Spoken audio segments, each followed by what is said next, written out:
प्रभु के शुक्रगुजार हैं। आज के दिन खुदावंद ने मुझे फिर मौका दिया कि मैं कलाम से कुछ बातें आपकी नसीहत के लिए और अपने लिए भी कुछ बता सकूं, कुछ सीख सकूं।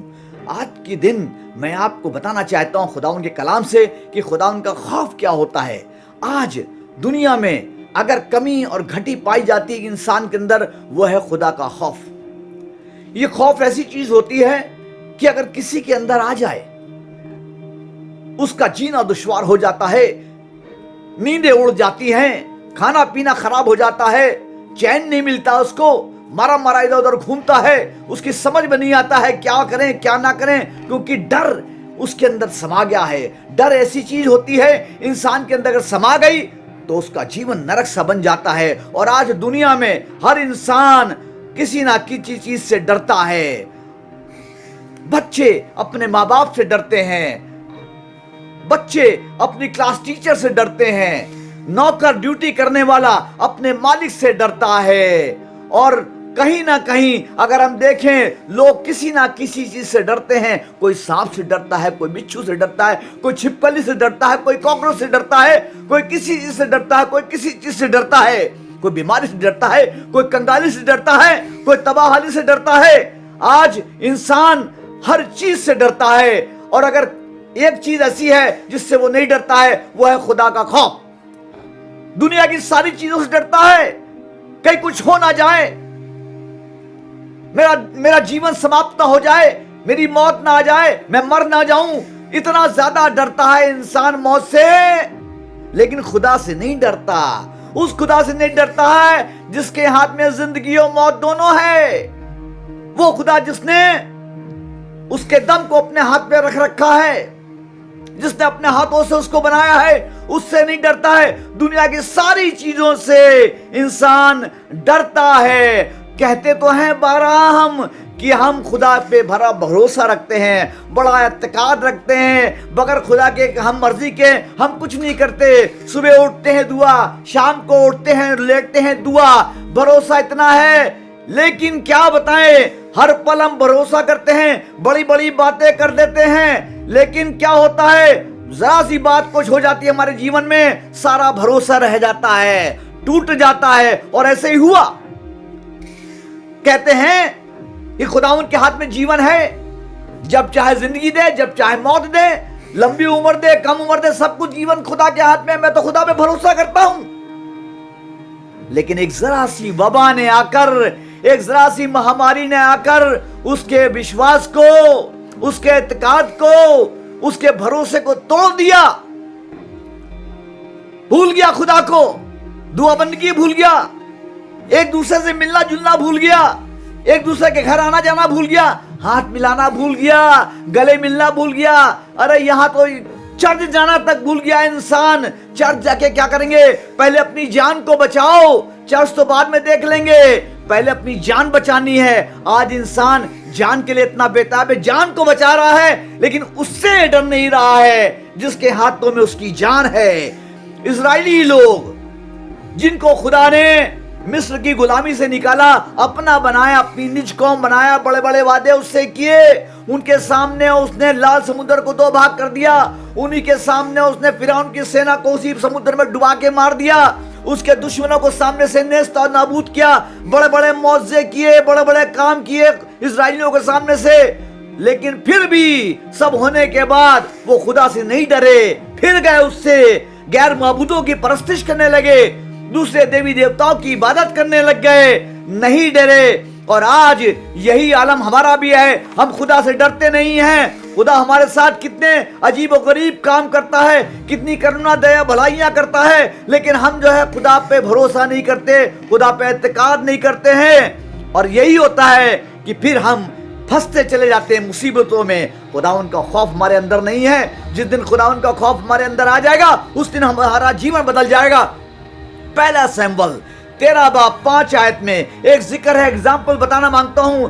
पहला शमूएल 13:5 में इजरायली लोग फिलिस्तीनियों की फौज को देख के डर गए।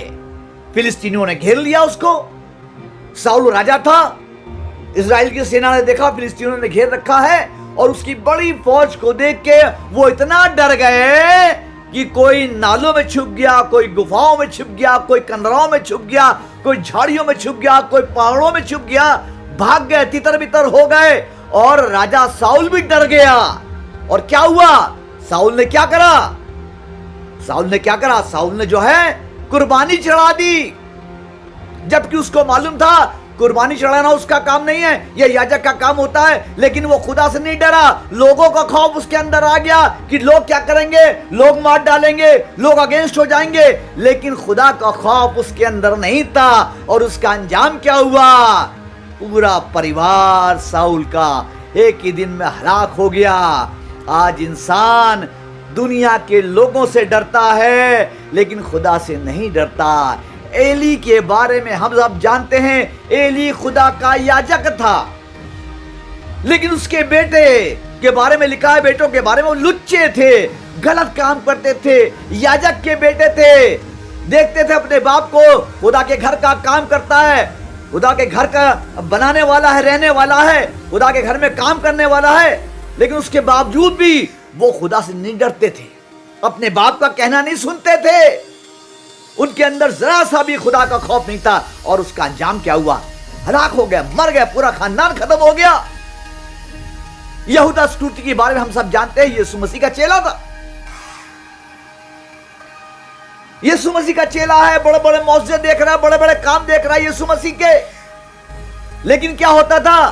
खुदावन यीशु मसीह से, खुदा की बातों को देख के भी वो खुदा से नहीं डरता था। और क्या करता था? चंदे की थैली जो उसके पास खजानती था ना, थैली में से रुपए पार कर दिया करता था, चोरी कर लिया करता था। कोई खौफ नहीं था खुदा का उसके अंदर। और क्या हुआ उसका अंजाम? मौत। मौत। आदम, जिसको खुदा ने अपने हाथ से बनाया था, जिसको कहा था तू ये फल ना खाना, है ना, लेकिन वो खुदा से नहीं डरा। और उसका अंजाम क्या हुआ? मौत आ गई उसके जीवन में, खुदा से दूरी हो गई उसकी। यही अंजाम होता है जो खुदा से नहीं डरते हैं। और आज हमारा भी अंजाम ऐसा होता है जब हम खुदा से नहीं डरते। आज हम जिसको देखते हैं, जिसको पाते हैं, कोई भी खुदा से डरता ही नहीं है। और आज मैं यही बात बताना मांगता हूं कि खुदा का डर क्या होता है। और यहां देखते हैं कि कोई नहीं डरा। डैनियल नबी की पुस्तक 5:22 में लिखा है, वहां पे एक बादशाह है, बेलशस्सर बादशाह, वो नबूकदनेस्सर बादशाह का बेटा है। और क्या हुआ? उसने अपने बाप का अंजाम सुन रखा था। उसने देखा था मेरे बाप के साथ क्या हुआ, नबूकदनेस्सर बादशाह के साथ हाँक दिया गया, जानवर बना दिया गया, घास चरता था, सब कुछ देखा था कि क्या मेरे बाप के साथ घटा था, क्या हुआ था। उसके बाद भी बेलशस्सर बादशाह ने गलत काम किया, नहीं डरा खुदा से। इतना होने के बाद, इतना सब कुछ देखने के बाद, हालात देखने के बाद भी खुदा के खौफ उसके अंदर नहीं आया। उसने बर्तन मंगाए खुदा के घर के और उसमें मैनोशी की, शराब पी, लोगों को पिलाई। और उसका अंजाम क्या हुआ? मने मने तकेल ऊपर सीन, अर्थात तू तराजू में तौला गया और कम निकला। यही होता है आज हमारे साथ भी। हम कम निकलते हैं, खुदा से डरते नहीं हैं। आज जमाने के लोग वैसे ही हैं हमारे, कोई भी खौफ नहीं खुदा का। झूठ बोलने में एक नंबर हैं, बुराई करने में सबसे आगे हैं, मक्कारी करने में सबसे आगे रहते हैं, दूसरों की टांग खींचना, बुराई करना। दिल साफ नहीं रहता है, दिल साफ नहीं रहता है। तमाम बातें हैं, नफरत करते हैं, दूसरों की टांग खींचा करते हैं, जमीनें बेच देते हैं, खुदा के घर को भी नहीं छोड़ते। और खुदा के कलाम में लिखा है, खुदा के घर के सिखाने वाले, खुदा की बातों को बताने वाले भी ऐसे ही हैं, डरते नहीं खुदा का। दिखा रहा हूं आपको, यिर्मयाह नबी की पुस्तक, उसका 23:16 में लिखा है, वो दर्शन का दावा करके खुदा के मुंह की बात नहीं करते। दर्शन का दावा करते हैं लेकिन खुदा की बात नहीं करते, अपने मुंह की बात करते हैं और कहते हैं कि तुम्हारा कल्याण होगा, सब ठीक होगा, परेशान ना हो। और जितने अपने ही हाथ पर चलते हैं उनसे कहते हैं तुम पर कोई परेशानी नहीं आएगी। अपने हाथ पे चलने का मतलब जो अपने हिसाब से चलते हैं, खुदा की बातों को नहीं मानते, खुदा के हुक्म के अनुसार नहीं चलते, उसकी परवाह नहीं करते, अपने हिसाब से चलते हैं, अपने हाथों के हिसाब से चलते हैं। क्या होता है? उनसे कहते हैं तुम पर कोई परेशानी नहीं आएगी। जो खुदा को बिल्कुल इज्जत नहीं देते उनसे कहते हैं फिक्र ना करो, सब ठीक है, खुदा तुम्हारे साथ है? और हिजकिय्याह नबी की पुस्तक 34 बाब 4 आयत में लिखा है, खुदा कहता है तुमने मेरी भेड़ों की देखरेख नहीं की, परंतु तुमने बल और जबरदस्ती के द्वारा अपना अधिकार चलाया, तुमने अपना पेट भरा, मेरी भेड़ों का नहीं। ये सब खुदा कह रहा है, कोई डर ही नहीं दिख रहा है, हर एक से कह रहा खुदा। मीका नबी की पुस्तक 3 बाब 5 आयत में लिखा है, भविष्यवक्ता मेरी भेड़ों को भटका देते हैं और जब उन्हें खाने को मिलता है तब वो शांति शांति कहते हैं। यदि कोई उनके मुंह में कुछ ना दे तो उनके अगेंस्ट लड़ाई करने को तैयार हो जाते हैं। ऐसा लगता है जैसे कि आज कोई भी डर, किसी में भी डर खुदा का नहीं है, कोई भी भय खुदा का किसी में नहीं पाया जाता है। इसीलिए आज हम सब परेशानियों में गिरफ्तार हैं, जिंदगी के हालात खराब हैं, मुसीबतें हमेशा बने रहती हैं, परिवार टूट रहे हैं, बच्चे बिखर रहे हैं, हमारा वंश खत्म हो रहा है, लेकिन हम बिल्कुल जरा सा सोचते नहीं है। हम खुदा के हुक्मों को नहीं मानते, उसकी राहों पे नहीं चलते, उसकी मर्जी के खिलाफ काम करते हैं। घर की चौखट पे तो हम लिखवा देते हैं यीशु हमारे घर का मुखिया, हेड ऑफ द हाउस, लेकिन हेड है, लेकिन उसकी बात हम कहां मानते, उससे डरते कहां हैं, एक भी उसकी बात का, उसके आज्ञा का पालन नहीं करते हम, और कहते हैं वो घर का मुखिया हमारा। अगर घर का मुखिया है तो हमको उसकी बात माननी चाहिए, हम उसकी बात नहीं मानते हैं। हमारे अंदर कोई खौफ नहीं है। हम क्या समझते हैं खौफ को? लोग बहुत से समझते हैं कि ये टेरर होता है, खुदा का खौफ, हॉरर होता है, लेकिन ऐसा नहीं है। इसका मतलब है कि आपके अंदर खुदा के लिए इज्जत होगी, श्रद्धा होगी, ये है, और इसके द्वारा आपको पूरा जीवन जीने को मिलेगा। याद रखिएगा, अगर आपके अंदर खुदावन का खौफ हो तो आपकी उम्र बढ़ जाएगी, लंबी हो जाएगी, पूरा जीवन जिएंगे, और आपका फ्यूचर, आपका भविष्य सुरक्षित रहेगा, ब्राइट रहेगा। यह है खुदावन का खौफ। और खुदावन के खौफ से फायदे क्या क्या होते हैं, देखिए मैं बताना मांगता हूं आपको। मलाकी की पुस्तक 4 बाब 2 आयत में लिखा, परंतु तुम्हारे लिए जो खुदा का खौफ मानते हो, धर्म का सूरज उदय होगा जिसकी किरणों से तुम चंगे हो जाओगे। तुम्हारे लिए जो खुदावन का खौफ मानते हो, जो नहीं मानते हो उसके लिए है ही नहीं कुछ। धर्म का सूरज कौन है? यीशु मसीह, उसके लिए यीशु मसीह कुछ नहीं है, लेकिन जो खौफ मानते हैं उसके लिए है। मलाकी 3:16 में लिखा है, मलाकी 3:16, जो यहोवा का भय मानता है उसके नाम के सम्मान में किताब लिखी जाती है। उसके मान के सम्मान में भय मानता है जो, उसके सम्मान में उसको इतनी इज्जत दी जाती है कि उसके लिए जो है किताब लिखी जाती है। आपके अंदर भय है, आपके अंदर भय होगा तो ये बातें लागू हो जाएंगी, वो नियम जो खुदा ने लिखे हैं आपके लिए वो लागू हो जाएंगे। नीति वचन की पुस्तक 9 बाब 10 आयत में लिखा है, यहोवा का खौफ, खुदा का खौफ बुद्धि का आरंभ है। और आज हमारे लोग बातें तो बहुत करते हैं, बहुत पढ़े लिखे हैं, बहुत पैसे वाले हैं, बहुत कुछ है, लेकिन बुद्धि बिल्कुल नहीं है। बेअकली वाले काम करते हैं, बेअकली की तरह चलते हैं, और तभी वो नाश हो जाते हैं। एक ऐसी राह है जो इंसान को सीधी लगती है, लेकिन उसके अंत में क्या है? मृत्यु की राह है। और यही इंसान करता है, वो सोचता है मैं बहुत बड़ा बुद्धिमान हूं, बहुत अकलमंद हूं, मेरा ज्यादा जो है अकलमंद कोई है ही नहीं। लेकिन जब आपके अंदर खुदावन का खौफ ही नहीं है, जब आप अपने आप को बहुत कुछ समझ रहे हैं, तो इसका मतलब आप कुछ भी नहीं है, आप बेवकूफ है, बुद्धि नहीं है। खुदावन का कलाम, खुदावन का खौफ बुद्धि बख्शता है। और क्या देता है खुदावन का खौफ? नीति वचन की पुस्तक उसका 10 बाब 27 आयत में लिखा, खुदावन का खौफ उम्र की दराजी बख्शता है, आपकी उम्र बढ़ा देगा। आज तो लोग उम्र के लिए सुबह सुबह एक्सरसाइज करते हैं, जिम करते हैं, बढ़िया बढ़िया खाने खाते हैं, बढ़िया बड़ा विटामिन खाते हैं, टॉनिक लेते हैं कि उम्र बढ़ जाए। उम्र ऐसे नहीं बढ़ती, उम्र तो कम हो जाएगी खुदावन का खौफ नहीं है आपके अंदर अगर। लेकिन लिखा है खुदावन का खौफ अगर आपके अंदर होगा तो आपकी उम्र बढ़ जाएगी। अपने आप ही कुछ करना नहीं पड़ेगा आपको, आपकी उम्र खुद ब खुद बढ़ जाएगी। और क्या लिखा है? नीति वचन 14:27 में लिखा है, खुदावन का खौफ हयात का चश्मा है, उसके द्वारा लोग मौत से बच जाते हैं। क्या है? जिंदगी का चश्मा है, जिंदगी का सोता है। सोता कैसा होता? हमेशा बहता रहता है, जिंदगी बहती रहेगी। अगर आपके अंदर खुदावन का डर है तो आपके अंदर जिंदगी बहती रहेगी, सोता बन के बहती रहेगी। और क्या होगा? मौत से बच जाएंगे आप। मौत से बचा लेगा डर। अगर खुदावन का डर आपके अंदर होगा, आपकी जिंदगी बच जाएगी। आपके अंदर डर पाया जाता है? नहीं पाया जाता। अगर पाया जाए तो ये सब बातें पूरी होंगी। नीति वचन 19:23 में लिखा है, यहोवा का भय मानने से जीवन बढ़ता है, लाइफ बढ़ जाती है ना। आज तो लाइफ सिक्योर करने के लिए बड़ी बड़ी पॉलिसियां, बड़ी बड़ी बातें करते हैं, लेकिन यहाँ लिखा यहोवा का भय मानने से जीवन बढ़ता है और ठिकाना पाकर, ठिकाना नहीं है, जीवन तो बढ़ गया, जीवन लाइफ में चल रहे हैं, ठिकाना नहीं रुकने का, दौड़े चले जा रहे, भागते चले जा रहे, जीवन का पता ही नहीं कहा जाएगा क्या होगा क्या नहीं होगा। ठिकाना पाकर क्या होगा? सुखी रहता है। अरे वाह क्या बात है, सुखी रहता है। ठिकाना पाएंगे, आराम से रहेंगे, निश्चित रहेंगे अगर आपके अंदर खुदावन का खौफ होगा। और क्या होगा? और उस पर कोई विपत्ति, कोई परेशानी नहीं आती है।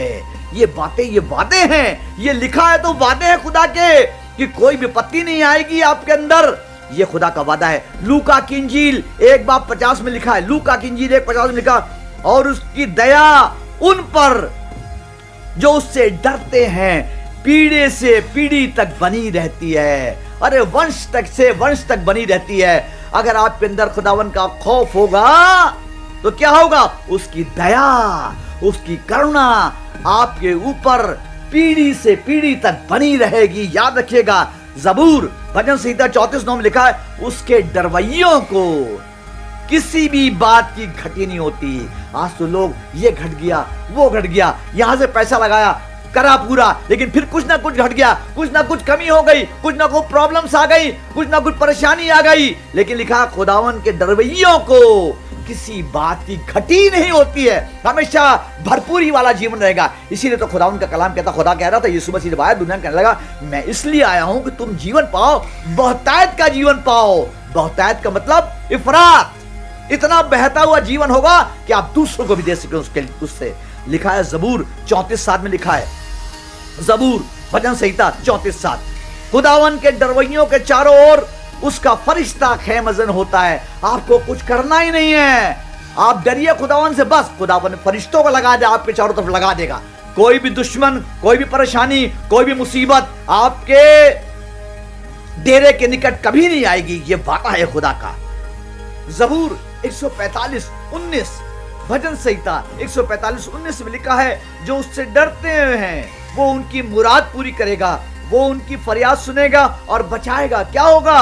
उनकी मुराद पूरी करेगा। आज हमारी मुराद पूरी नहीं होती है, आज हमारी मन्नतें पूरी नहीं हो रही हैं, सालों से मन्नतें मांग रहे हैं लेकिन कुछ नहीं होता है। क्यों नहीं होता? क्योंकि खुदावन का खौफ नहीं है। और क्या लिखा है? उनकी फरियाद सुनेगा। फरियाद नहीं सुनी जाती, दुआओं पे दुआ करते हैं, सालों साल कर रहे हैं, सुनी नहीं जा रही। क्यों?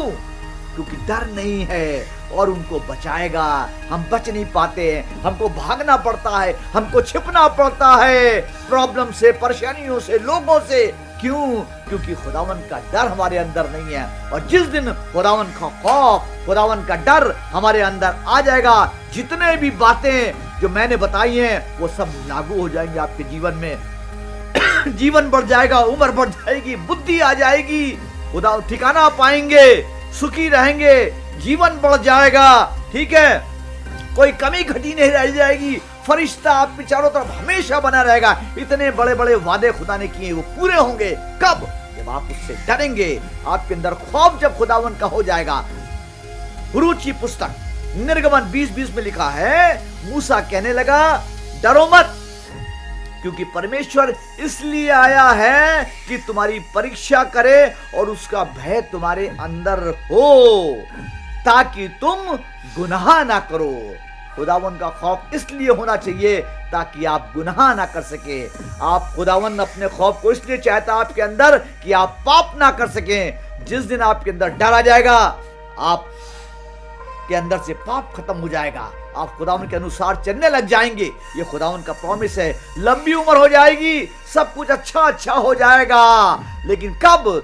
जब आपके अंदर खुदावन का खौफ आ जाएगा। और आज सबसे बड़ी प्रॉब्लम हमारे मसीह समाज में यह है, हमको लोगों से मतलब मसीह समाज में यह है कि हमारे अंदर खुदावन का खौफ नहीं है। और जिस दिन खुदावन का खौफ आ जाएगा, उस दिन हमारा जीवन बदल जाएगा। एक घर में रहते हुए अगर हम बाप के हुक्मों को नहीं मानेंगे, उसके अनुसार नहीं चलेंगे, तो उसका क्या अंजाम होगा। ऐसे ही खुदा भी है, अगर उसके खुदाइयत के रहते हुए, एक बाप के रहते हुए अगर हम उसके हुक्मों को नहीं मानेंगे, तो हम क्या करेंगे, गलत काम करेंगे, बुरा करेंगे, उसके अगेंस्ट चलेंगे, और क्या हो जाएगा, सब कुछ छिन जाएगा हमसे। वैसे हमारा खुदा भी है, हमको खुदा से डरना है, हमको अपने अंदर खुदावन का खौफ लाना है, ताकि हम सारी ये बातें, लंबी उम्र, बुद्धि और भलाइयां, करुणा और ठिकाना, जीवन बढ़ाना, पीढ़ी से पीढ़ी तक दया बनी रहना, फरिश्ता चारों तरफ खैमजन होना, ये सब बातें आपकी जिंदगी में पूरी हो जाएंगी। आपको कुछ नहीं करना है, सिर्फ आपको अपने अंदर खुदावन का खौफ लाना है, डर लाना है, भय लाना है, क्योंकि जिसके अंदर खुदावन का भय आ जाता है, उसके अंदर से जीवन का सोता फूट निकलता है। प्रभु आपको इस वचन के द्वारा बहुत आशीष दे।